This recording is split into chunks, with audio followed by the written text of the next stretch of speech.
Matthew Davenport served as a military police officer at the Aberdeen Proving Grounds in Maryland. After leaving the Army, his life took a winding path until he settled into his true calling as a woodcarving artist and author. His stunning Redwood works are available online and in private collections. Let's give a warm Patriot Arcs welcome to Matthew Davenport.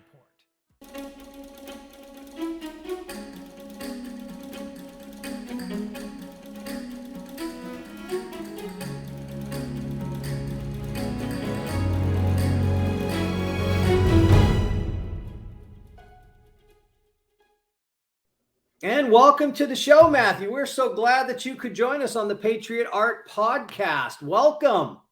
Thank you. So tell us a little bit about yourself.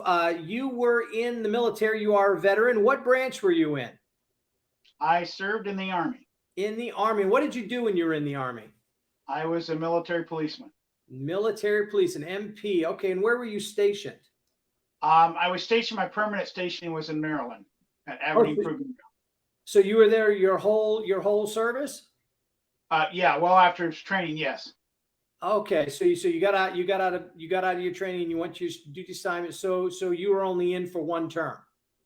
Yes. Awesome. Okay, and what years were you in? That's a good question. Yeah, I served in 87, 88, that period of time. Okay, great. All right. Well, that's fantastic. So when you were in the military, some of the things, you're an artist now. Were you an artist, were you a budding artist as like a hobbyist artist while you were in the military? Is that something you were always interested in? How did you, while you were in the military, how did you express yourself or anything or did you at all, artistically? I would have to say that no, I didn't. I grew up, my father worked in wood, had a business my entire life, working in wood where he would create and do wholesale. And that was kind of in my blood, I guess you could say. But the last thing I wanted to do after I got out of my parents' house was to continue in anything similar to what they were doing. So my goal was to work in law enforcement long term, and that's where I started at. Okay, so you were in obviously an MP, law enforcement in the military. So when you got out of the military, you went into law enforcement initially? That was the plan. Yeah, it didn't go so well. I actually ended up becoming a full-time truck driver. And oh wow, that was my life after the military. My desire to go and continue in the in law enforcement included the California Highway Patrol. That was my plan. And things got sidelined because I still had to make a living while I was trying to work my way into that position. Ended up becoming a truck driver, and that took me on a different adventure. And so law enforcement basically left me behind from there. So. Aha. And how long were you driving trucks? I drove truck for a long time. I drove truck until would have been the late 90s, 2000, probably 2005, 2006 is when I stopped driving truck. I became a full-time pastor. I drove an ambulance for the local fire department, but that's kind of when I quit commercial driving altogether. Okay, wow. So you look at all these careers in your path. Sometimes our paths, we try to have a path that goes like this, and it ends up actually going like this. Yeah, it's years. Funny how so let's see. MP in the military, law enforcement, truck driver, pastor, ambulance driver, artist. Is that how it went, or is there a few more in between artist and pastor? No, that's about it. Hello everyone, Mary White here with your quick tip for today. And that is, as you know, watercolor brushes, good ones, can be really expensive. And that's why I keep mine in a handy carrier like this that keeps them flat and safe. And this actually folds up like this, and this can go right into my bag for painting. But you know, there are two brushes that you may already have that hardly cost anything at all. One of them is a makeup brush. And if you don't have one of these, you can easily get one for very little money at the local drugstore. And this is really useful for softening edges. Like, do you see that behind me, that distant edge of the marsh grass behind me in the painting there, where I put down the individual strokes, and while they were still damp, I just did this to soften them and to help them to recede into the distance. The other brush that I know that you all have, and that's a toothbrush. So get an old toothbrush. You can use it by lifting out areas of the painting. You can also rub this into the colors on the palette and then run your fingernail over it to give a very fine splatter, such as in the little girl's hair back here, to help give the texture. So go ahead, give these two brushes a good try. Well, let's take a look at some of the beautiful stuff that you've made. I've got some pictures of some silverware. Let's start with that. Of course, it's made of wood, so it's not really silverware. But here, let's take a look at this and talk about it. Tell us about these. These look like they would be difficult to make. those are all 5 made out of maple. Big leaf maple, native here to Oregon, well, native to the United States.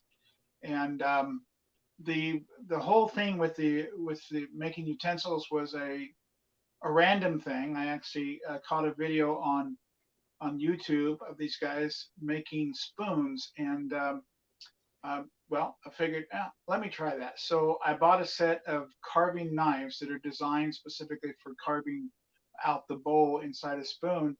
And I went after it, and it was fun, and some of it turned out pretty good. And so I decided to branch out and make the Redwood ones and offer them to my customers who already buying stuff off the lathe. They all loved it, and so it just kind of blew up from there. This is actually a fairly old picture.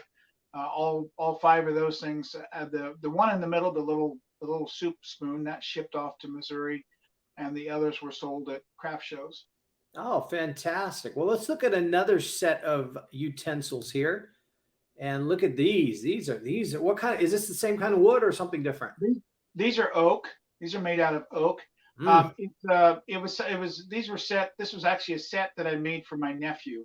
But it was something that we did for a while, making the noodle claws. We sold those wholesale for a while, but the amount of work involved makes them very difficult to wholesale. So we don't actually make those anymore. The straining spoon was a one of a kind. I only made it for him, and then the other spoon there, of course, is a standard stir spoon, which we make tons of those. Oh wow! Now, how is it different? Describe. You've got utensils, and obviously you're using similar methods to make them, but we know about, there's hardwoods, there's softwoods, there's different kind of woods. What is your favorite wood to carve out something like that? Oak, definitely oak. And what is it about oak that does it for you? Oak has a flow to it. It's really super tough, and it's hard enough that so when a piece of wood is harder, it's literally harder to make mistakes with it. A softwood, you can screw up really fast. So oak is really, it has a natural beauty to it. It hardens up really well. And what I mean by that is, redwood is our #1 medium. And typically I can sand redwood, straight grain redwood. Now, if it's got burl in it, it tends to be harder and you can do more things with it. But straight grain redwood is our #1 medium. We buy that. We buy the mill ends of redwood straight grain literally by the pallet load. Because it's so soft, you can only sand it to a certain smoothness, and which to me, I guess most people probably feel the same way, but there's nothing like a nice smooth piece of wood in your hand, especially if it's a small bowl or a spoon of some sort.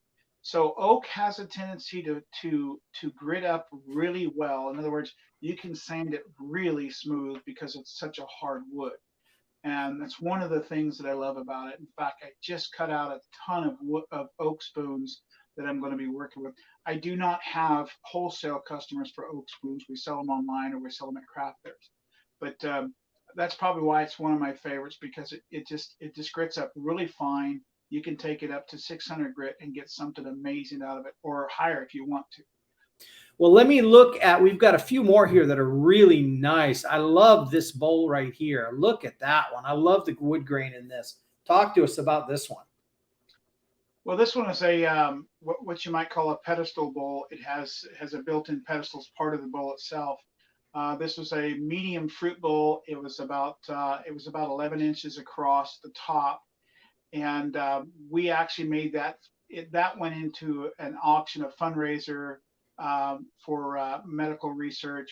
My personal doctor, when she found out what I did, she immediately said, "Hey, would you be interested in offering to this?" She was a chairperson for it, and so that one went. That one's, I think that, if I'm not mistaken, that one sold for $180.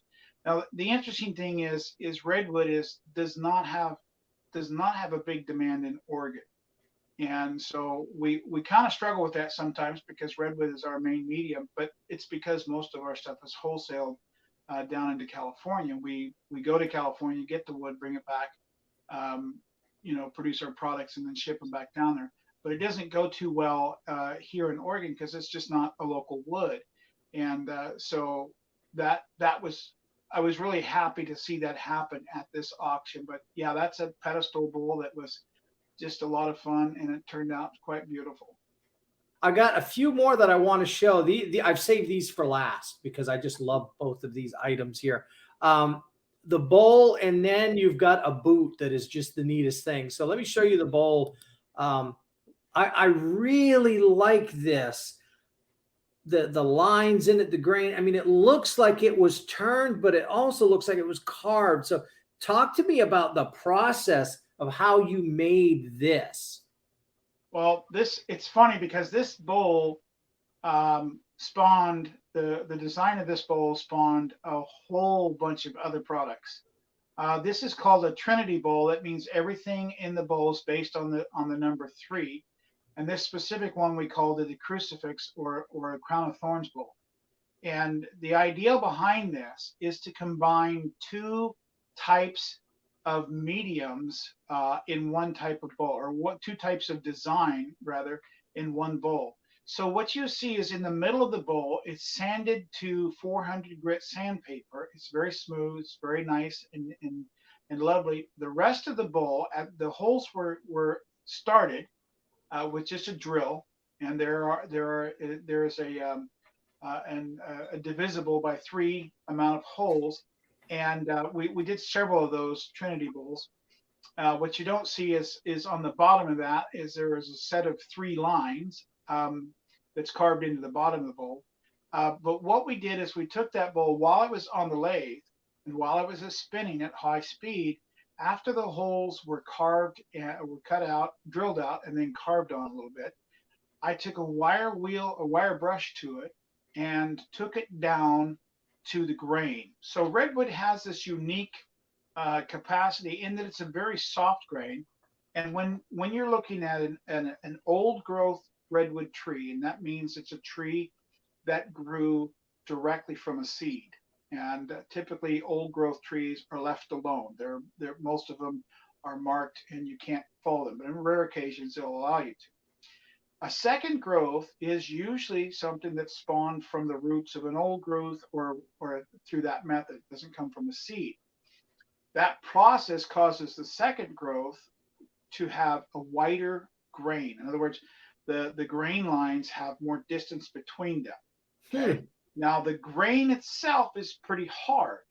It's actually fairly hard, but the space between the grains is extremely soft.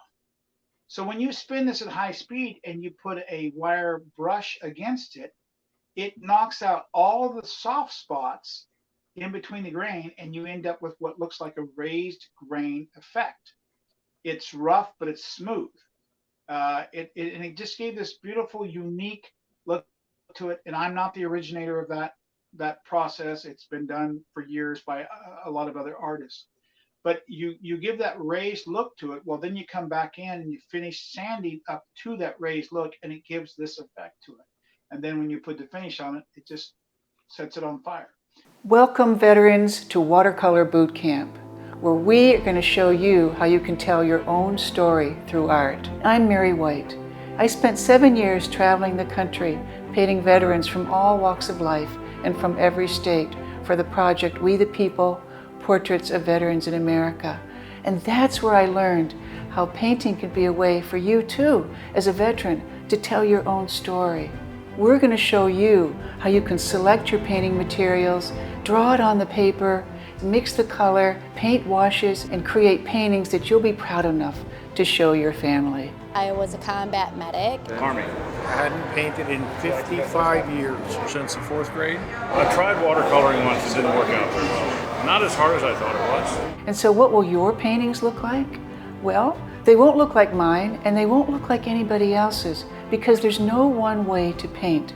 There's not a right way or a wrong way.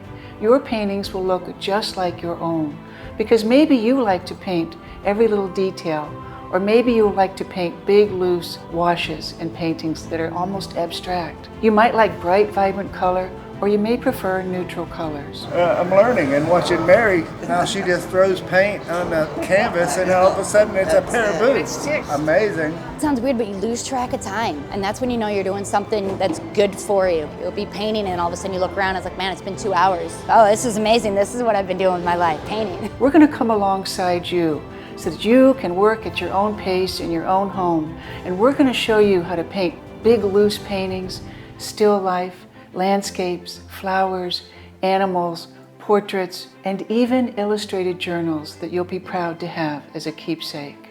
It saved me. I hit a really deep spot, and it was the art therapy that it pulled me out. I get stressed, that's the first thing I go to. The problem still exists, but it doesn't affect me anymore. We are so proud at the Patriot Art Foundation to partner with Terracotta to bring you these courses. And so now, let's get started.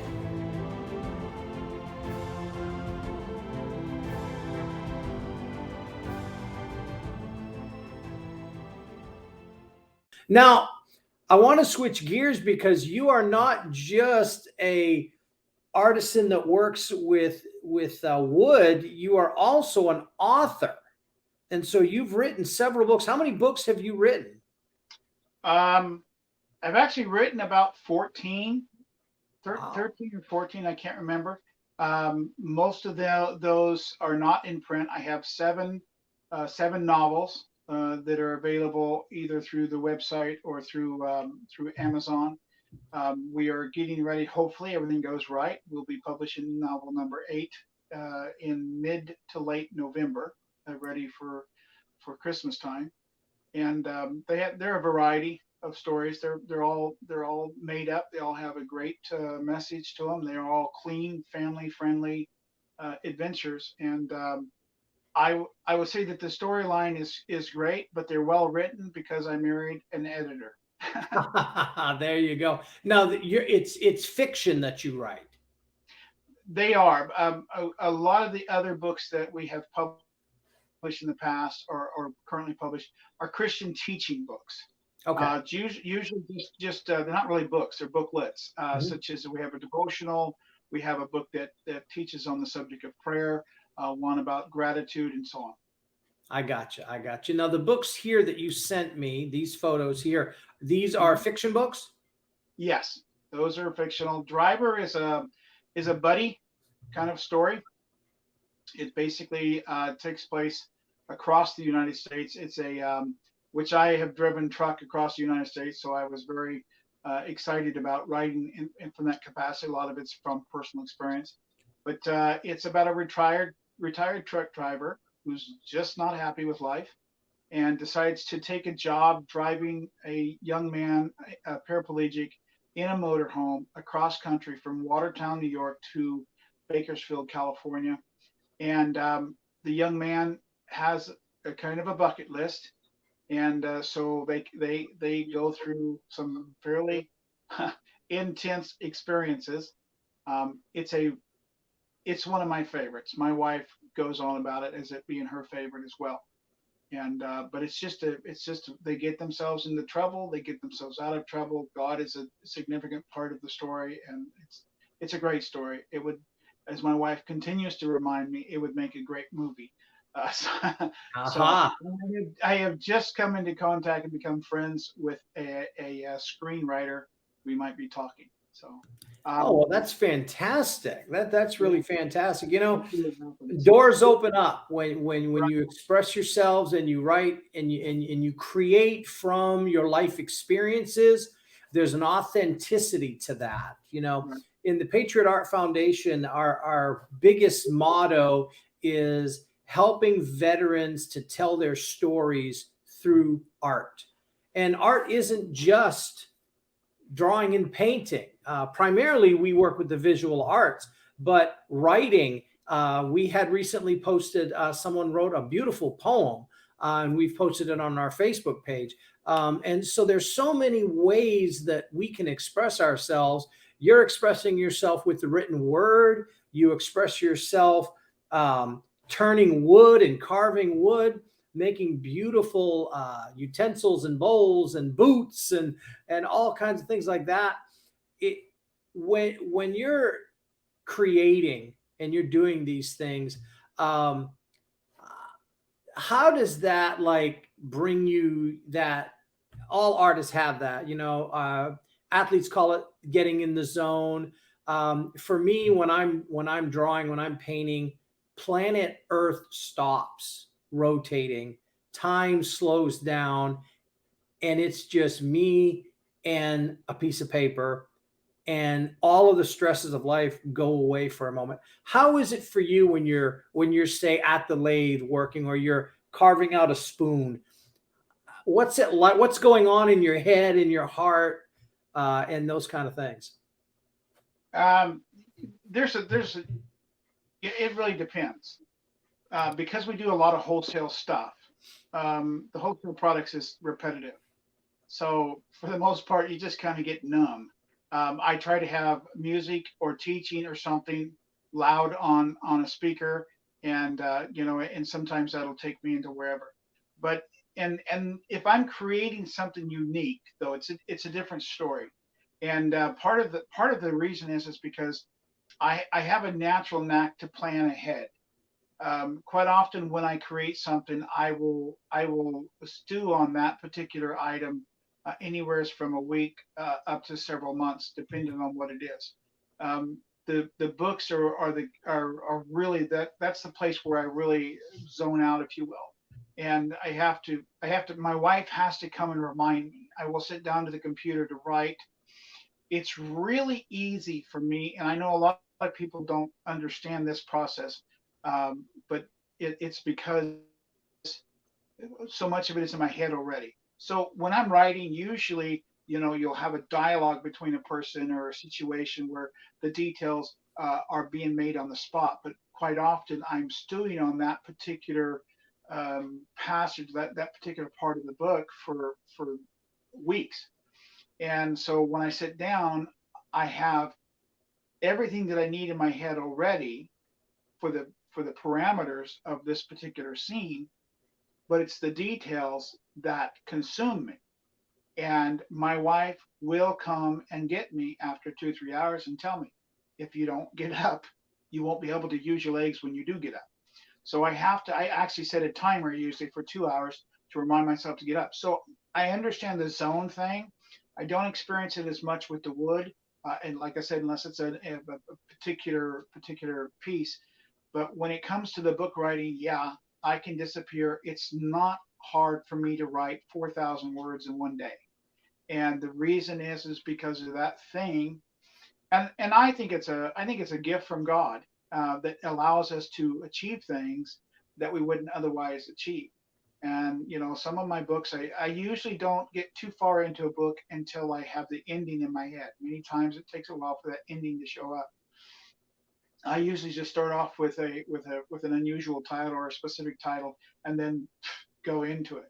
But it has that there's that moment where I get into it. I've been waiting. I got to get that moment. I got to get this written.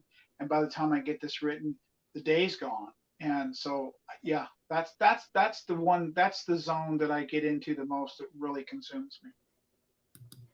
Yeah, that's powerful. I mean, I can relate to that. You know, when you're sitting down and writing something, you can get lost because you're creating a world. And when I'm painting or when and I do write as well, and it can be, you can get lost, and that's kind of what I like. I call it the time warp.